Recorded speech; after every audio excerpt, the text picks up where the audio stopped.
बिस्मिल्लाहिर्रहमानिर्रहीम। अस्सलाम वालेकुम। आज की इस वीडियो का हमारा टॉपिक है कोरल ड्रा 9 में तस्वीर का बैकग्राउंड ख़त्म करें। यानी आज हम ये सीख रहे हैं कि how to remove image background in Corel Draw 9। तो ये देखिए कि ये हमारे पास एक इमेज है, पिक्चर मैंने ले ली है। अब इस पिक्चर का अगर हम बैकग्राउंड पीछे से चेंज करेंगे तो ये पिक्चर आपके पास कुछ इस तरह से होगी।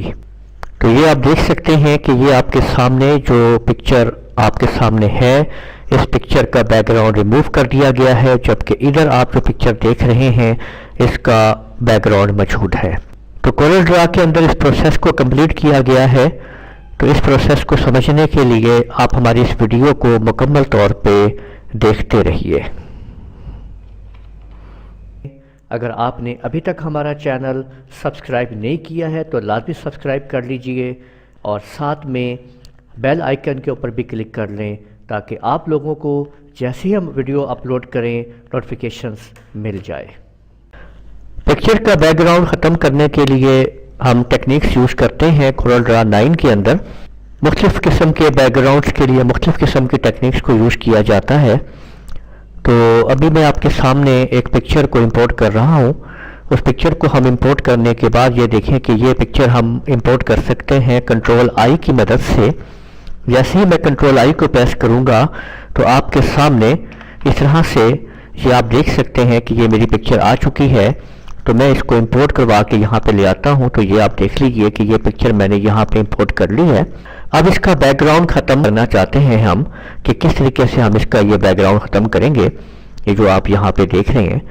तो इसके लिए हम लोग आप देख लीजिए कि यहाँ पे मौजूद ये शेप टूल को हम लेंगे और शेप टूल की मदद से शेप टूल पे आपने क्लिक करना है और उसके बाद आपने कंट्रोल क्यू को प्रेस कर लेना है। अब आपने यहाँ पे शेप्स जो हैं वो इसकी क्रिएट करना शुरू कर देनी है जिस तरीके से आप इसको बनाना चाह रहे हैं। इस तरह से आपने जैसे जैसे आप इसके अंदर जहाँ पे भी आपको ज़रूरत है वहाँ पे आप डबल क्लिक करेंगे तो आप देख सकते हैं और इस तरह शेप जो है वो क्रिएट होती चली जाएगी। तो यूँ आप जिस तरह भी इसको शेप देते जाएंगे, डबल क्लिक करते जाएंगे, उस वैल्यू को अंदर करते जाएंगे। ये देखें कि ये मैंने इस तरह से, तो आप ये देख सकते हैं कि किस तरीके से आप इजीली इसको आप रिमूव करते जा रहे हैं। और पहले एक दफ़ा हम इसकी सेटिंग कर लेते हैं और फिर हम इसकी फिनिशिंग जो है वो कंप्लीट कर लेंगे। तो यूँ आपने देखा कि ये एक शेप टूल की मदद से आप इसको इजीली यहाँ से एक शेप बना रहे हैं और आपने इसका बैकग्राउंड जो है वो ख़त्म कर दिया है। तो F2 की मदद से आपने जिधर से भी आपको एक्टिवेशन करनी है, इसकी एडिटिंग करनी है, तो यहाँ से आप थोड़ा इसको ले लीजिए। ये देखें जो शेप आपने बनानी है, क्रिएट करनी है, वहाँ डबल क्लिक कीजिए और शेप जो है वो अपनी कवर करती जाए। और F3 से आपने जूम आउट कर लेना है, F2 से आपने जूम इन कर लेना है। ठीक है, तो ये देखें कि ये आपने इस तरह से इसको आप कवर करते जाएंगे। तो यूँ आप देखेंगे कि एक अच्छे तरीके से आप आसानी के साथ आप उसका जो बैकग्राउंड है वो आप अरेज कर लेंगे। तो यहाँ पे आप इसको देख लीजिए कि क्या ये शेप यहाँ पे तैयार हो रही है।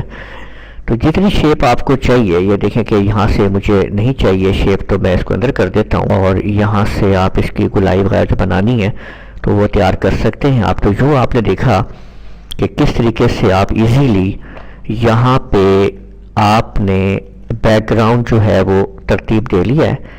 ये देख लीजिए, ये मैं थोड़ा इसको एंटर कर देता हूँ यहाँ से। ये आपके सामने हमने पिक्चर का बैकग्राउंड रिमूव कर दिया है। मैं आपको यहाँ पे इसके पीछे एक अदद बॉक्स लगा के दिखाता हूँ।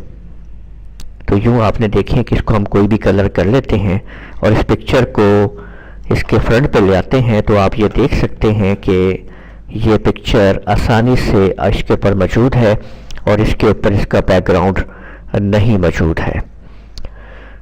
تو اس ٹیکنیک کے ذریعے ہم نے آج کی جو ٹیکنیک ہم نے استعمال کی ہے بیک گراؤنڈ کو یوز کرنے کے لیے، وہ ہم نے شیپ ٹول کو یوز کیا ہے۔ امید ہے آپ کو یہ ٹیکنیک پسند آئی ہوگی۔ آپ ہماری اس ویڈیو کو لازمی لائک کیجئے، شیئر کیجئے، کمنٹ کرنا نہ بھولیے گا۔ اجازت دیجئے، اللہ حافظ۔